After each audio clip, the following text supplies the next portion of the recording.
I mean, I would rather the rope was still intact, so I'm going to be honest. Where's your sense of adventure, Yussef? My sense of adventure? Come on, off the beaten track. My sense of adventure is down there, right at the bottom where it's safe. Hidden all around the world are places we've abandoned. But these ruins don't always lie empty. I'm wildlife filmmaker Dan O'Neill, and with my zoologist mate Yussef Rafik, I'm on a mission to see what moves in after we've gone.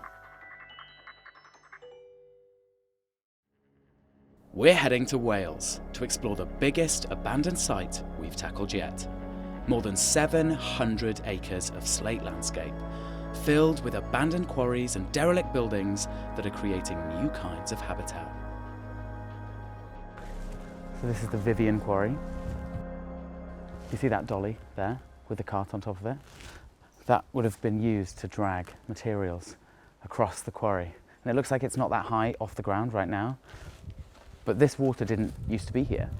This has come in through natural springs and basically runoff, but it's 18 meters deep now. And all the stuff down below is still there. So there's buildings, there's houses, there's machinery, all still left abandoned underneath. Here, you're seeing some trees. And this type of habitat, this slate, is really, really slow to colonize. There's very little nutrients in there. And so trees take a huge amount of time to take hold. But one of the first ones that will do is birch. And you can see one right there. For decades now, nature has been slowly reclaiming this quarry, and what was once a grey, barren wasteland is now showing signs of life. He's in the tree. Okay. Where are you, Mr. Owl? Oh my God, hello, look! Oh my God, there it is, it's a tawny owl. In the middle of the day, in an old abandoned slate quarry. Such a wise and dignified animal. Just like other nocturnal owls, like the barn owl, they have ears on different levels on their head. They're slightly asymmetrical, which allows them to pinpoint exactly where sounds are coming from. And at night, which I typically would imagine seeing this bird in, that allows them to stop using their eyes and to rely on their hearing to pinpoint exactly where something like a little vole, a mouse, might be. They have this slightly curled over feathers that are serrated, and that means that when they're flying through the air, they're completely silent, and it means that they can use that sound still and not make any sound to scare their prey. What a wicked thing to find. And I think, well, this has just given me a lot of hope, because one of the things that I really want to see here is the fastest animal in the world, the Peregrine Falcon. This place might make for a good wildlife habitat now, but it was a different world not long ago. The slate industry dominated the whole of this area until the 60s, when even the biggest quarries shut their gates, leaving all this behind. Wow. The forest all around me is now a site of special scientific interest. It's what's known as a Celtic rainforest, and it's one of the rarest habitats in the world. Forests like this one are thought to be even more threatened than tropical rainforests. But in these woodlands, you're never more than a step away from the past. Right, so this is the powder house, and first of all we've got the door, which you wouldn't really know was a door because every time they used this building they would brick it back up again. So this is the main part of the building that contained the gunpowder inside here, and then we've got the outer wall here, which just acts as a secondary barrier. But yeah, you can really see how much effort they went into in ensuring that any disaster that did happen would be contained right here. You can see there's some orb weaver spiders. You've actually got two here, got a male and a female. I think they might be having a little bit of sexy time. You can see the female is that chunkier one on the right, bigger abdomen, and the male is really going at it, and I think this is a successful mating. It looks pretty aggressive. Sometimes it can go either way, so sometimes the male will become dinner. He will transfer a sperm web essentially over to her, and they'll do that using those pedipalps at the front of their bodies. The fact that this is happening in the middle of the powder house is pretty weird, but it shows that it's now perfect habitat for so many bits of wildlife. And all these walls make great support systems for their web. But I think we had better leave them to it, let them do their thing.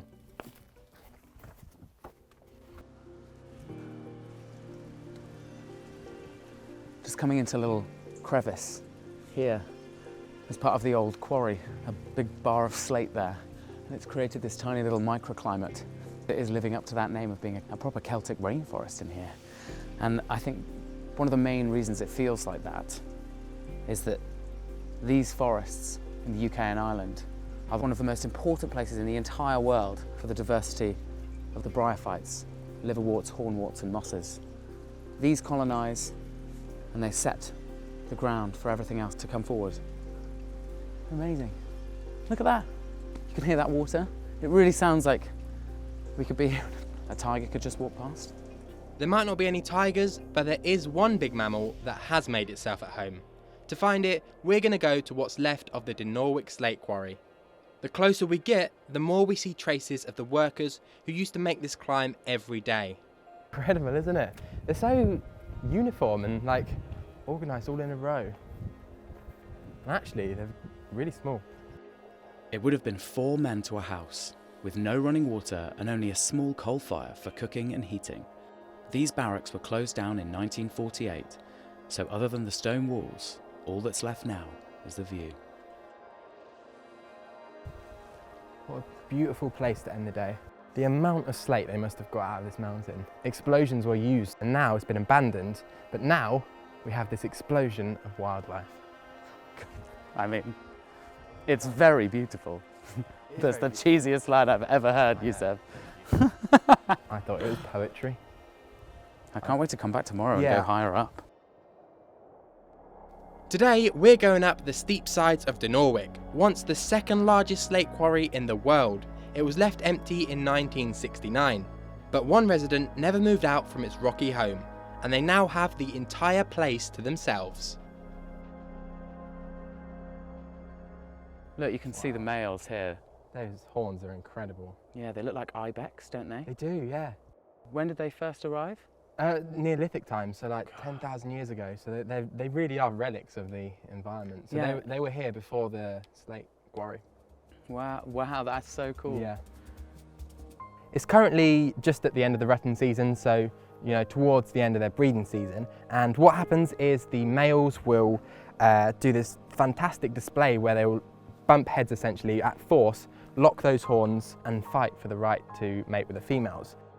Another cool thing is they have what's called a phlegm response, and what this is a really weird behaviour where the males will sort of flap their upper lip a little bit to detect when a female is in season, and they have a special organ inside their mouths called a Jacobson's organ. What this does is it picks up pheromones.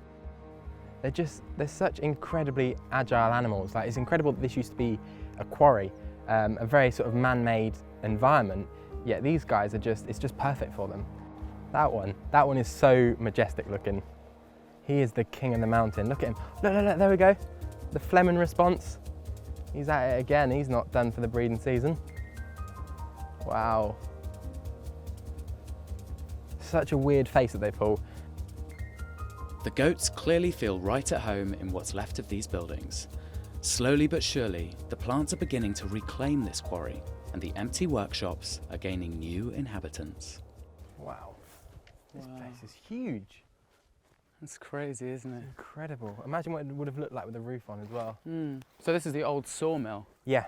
where they would have cut all of the slate. Yeah, processed all the slate. And then they would ship that out all over the world, literally all over the world, to places like New York.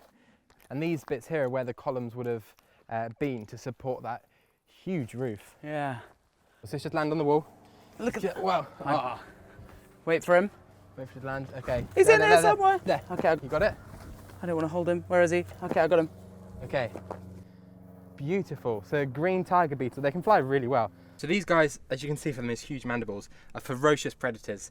They'll hunt things like caterpillars, spiders, ants, and what they'll do is lay their eggs in sandy burrows, and the larvae will hatch out into those, and then they become ambush predators. And one of the fastest insects in Britain, Yeah. 60 centimetres per second. Beautiful. God, he's been real still right Yeah, now. he calms down on you, doesn't he? Which way are we going? Going up here. Got to get to the top if we're going to find a peregrine, my friend. Oh, okay. The top looks very high up. Yeah. Is there like a cable car? It'll be good for you. Or maybe a helicopter that could come and pick us up? Oh my God. Nothing good was ever easy, Yussef. True. Check this out. You see that up there? You see the little Whereabouts? hut? Oh yeah, yeah. Those are blast shelters. So when they were using the explosives, people would run in there when the sirens went off, when the mountain sort of blew up on the side. And they had like 3 minutes, was it, to get inside the blast shelter? Yeah, it's crazy, isn't it? Hey, Yussef, Yeah. come and check this out. What have you got? Have you found a wall? I found something very, very cool. There's a lot of species of moss in the UK. Well, there's a few species of moss in the UK that have this amazing adaptation to completely dessicate in the dry, right? Okay. And it looks totally dead, right? Well, this? Yeah, you'd assume that'd be dead. Yeah. But Building up watch tension. this when water hits it. You seeing that? Oh my God. Check that, right? It's changing colour, it's going green. Yeah, so that right there, when those cells that have completely dried out and completely desiccated come into contact with water, they immediately activate and the chlorophyll activates inside and immediately comes back and starts photosynthesizing, bringing them back to life. An incredible drought-resistant plant. That's amazing how quickly they do that. Amazing, right? And it's Revive really them. coming back, really coming back, a matter of seconds. And it's perfectly adapted to these kind of stark habitats. Do you know what this is? Oh, it looks like a rope. Yeah, this is the metal rope that would have once held all of this on the side and stopped people from falling off. Oh dear, and we've got to go up there. Yeah, how does that make you feel? I mean, I would rather the rope was still intact, I'm going to be honest. Where's your sense of adventure, Yussef? My sense of adventure. Come on, off the beaten track. My sense of adventure is down there, right at the bottom where it's safe.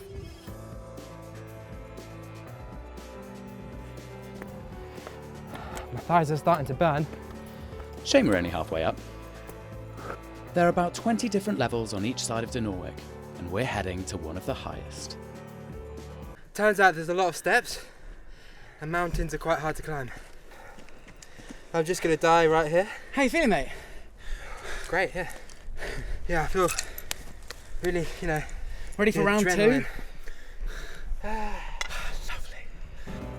The higher we go, the more the habitat changes. We start finding alpine plants, many that are relics of the last ice age.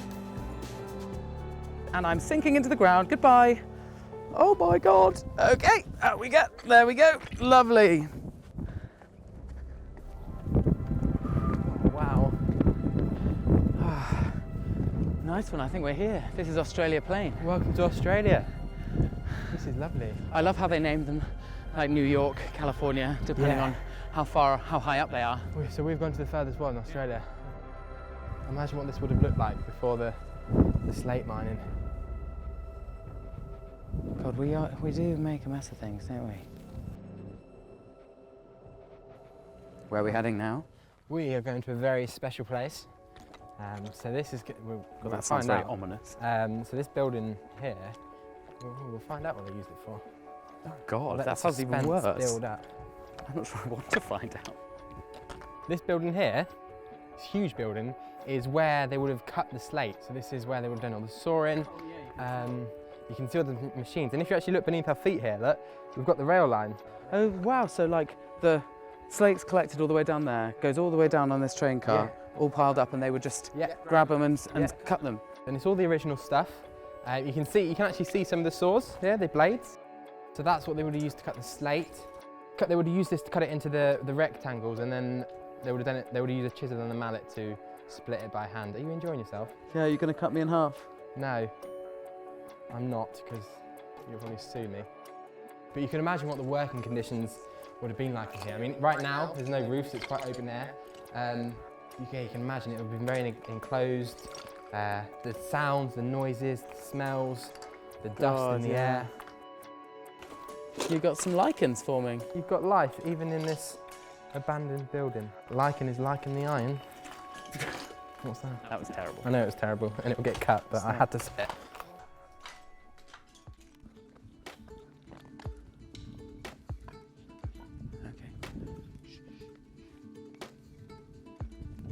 If it wasn't on the skyline, there is absolutely no way you would be able to see that. But it's undeniable, that is a peregrine falcon. That's the fastest animal in the world. Peregrine falcon. And their eyesight is absolutely brilliant, at least 8 times as good as ours. Peregrines like to attack from above, so they use the thermals to position themselves on top of their prey. And then they fold their wings back and get this incredibly aerodynamic form before plummeting down, making them the fastest animal in the world, travelling at speeds of more than 300 kilometres per hour. Anything moving that quickly would have huge amounts of air firing straight in, and her nostrils here, if the air was travelling super fast and she had no way to manage it, she would get all that air straight into her lungs and they would explode. But peregrine falcons, like all falcons, have these incredible conical structures called baffles inside their nasal cavities that basically allow that airflow to be limited so that they can travel at that speed. And amazing use of biomimicry. We have used that exact same mechanism and adapted it for our fighter pilots, which also fly in these valleys. So it's pretty cool to see the beginning and the end result of something that we've brought from nature. They're such an incredible bird. The sun is starting to set, so we're heading back before it gets too dark to make it down the steps.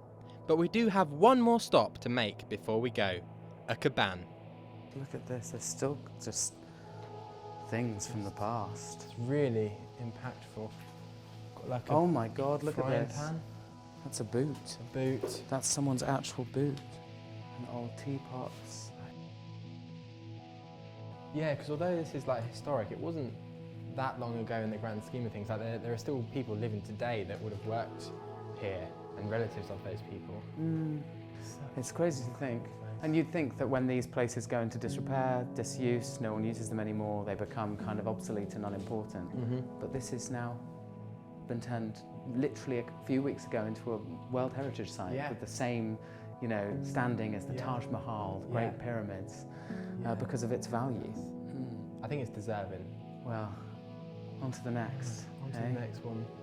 What an incredible place. Yeah, amazing place. When you think about all the generations of people who built this place, as well as the number of different habitats it contains, it feels fitting that this is now a UNESCO World Heritage Site. For me, it's a recognition that abandoned places like this matter to wildlife, but also to us.